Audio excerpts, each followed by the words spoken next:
Great. Well, this is cool. This is like the kit. All right. That's like an old reference. I gotta take those out of like most scripts. I'm like, oh, another 80s reference. That puts him in this age range. Audience will be like, what is that? Yeah, exactly. I got the joke. Yeah, okay, good. When you bust there and be like, we get that. Yeah. We get that. Oh, my tribe. What's up? Chilling. So, how did you approach writing this? You know, Without the 80s reference. right, yeah. Well, I mean, it's much more like Monster Squad, Explorers, Goons, you know, in vibe, and so that was so much of how I grew up and how I lived. I grew up in a mountain town, so it was always adventures every other day, you know.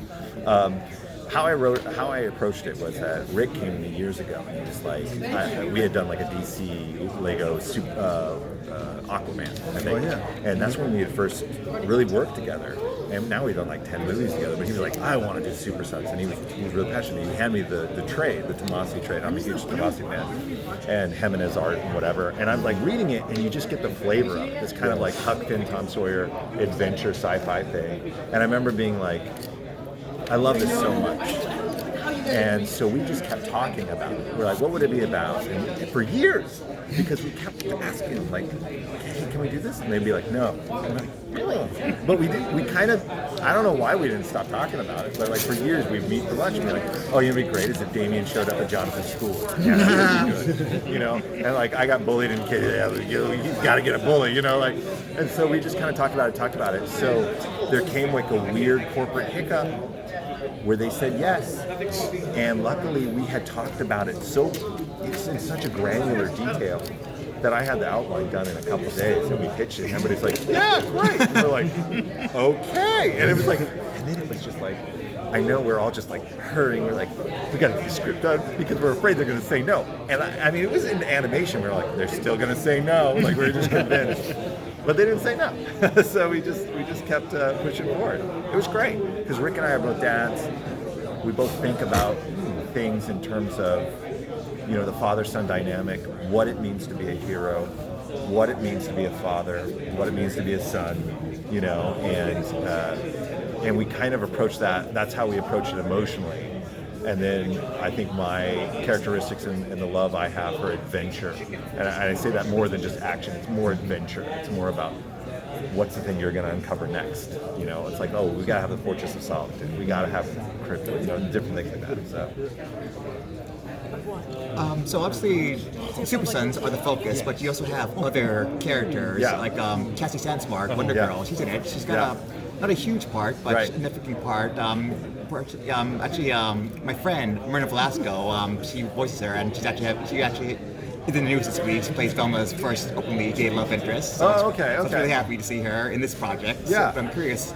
I'm sure it wasn't just a random decision pulling Cassie out of the hat. So I'm curious.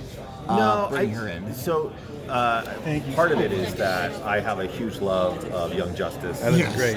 And especially like when Jeff, John, and Peter David were writing Young Justice, I really enjoyed it. And so there's an element of, even as I'm writing The Flash now, DC has aged up so many of their characters. It drives me crazy.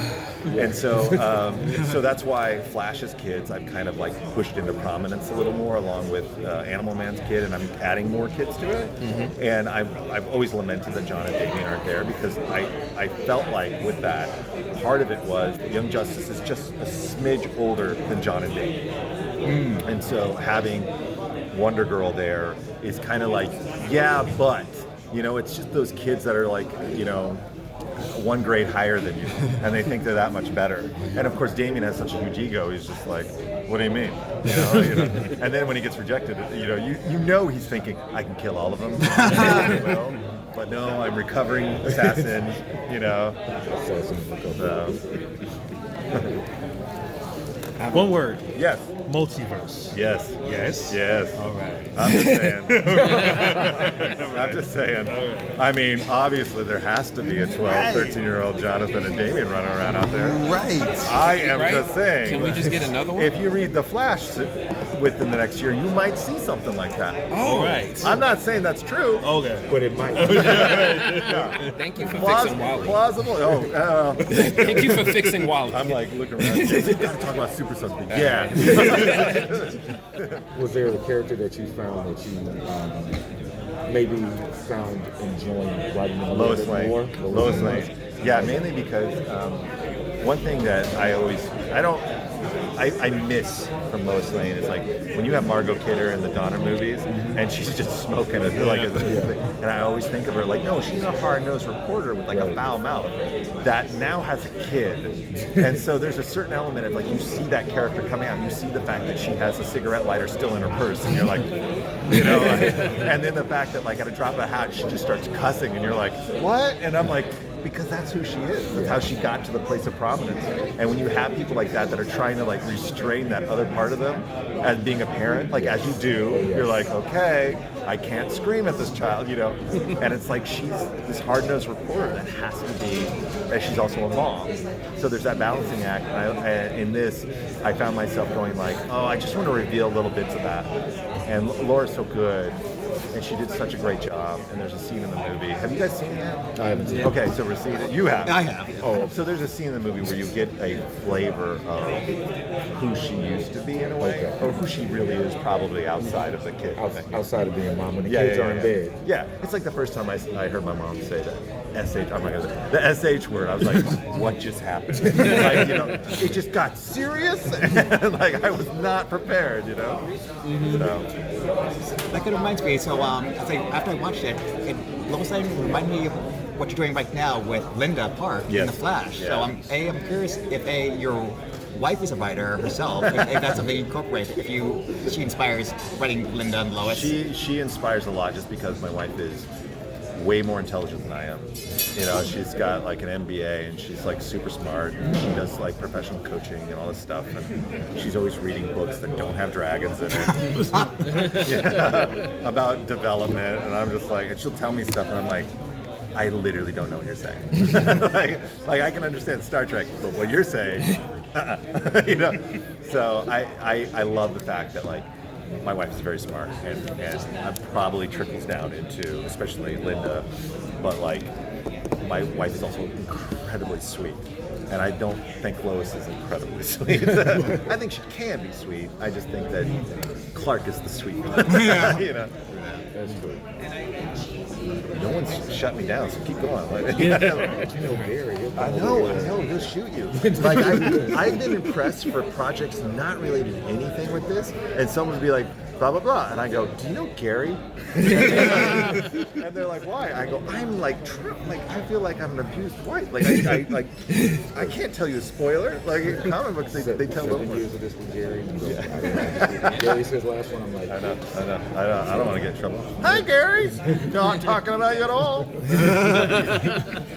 Have there ever been any? Yeah. Have there ever been any conversations to age Jonathan back down? What? Like down? Yeah. I know that there are people that would like that to happen, but I'm not so ingrained in the DC echelon. Like I feel like I'm in my own little Flash universe, and like I don't want to make too much noise so that they fire me. I just like this month I have intergalactic super wrestlers showing up in the Flash, and I'm like.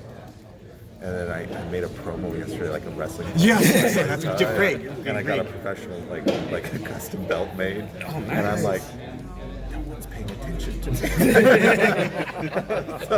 so, and as a guy who's wanted to do this forever, it's like being able to like add characters to DC.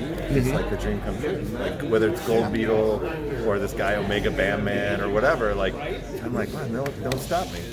That's it. All right, where am I going? all right, appreciate it. All right, man. Thank you. Have a great day.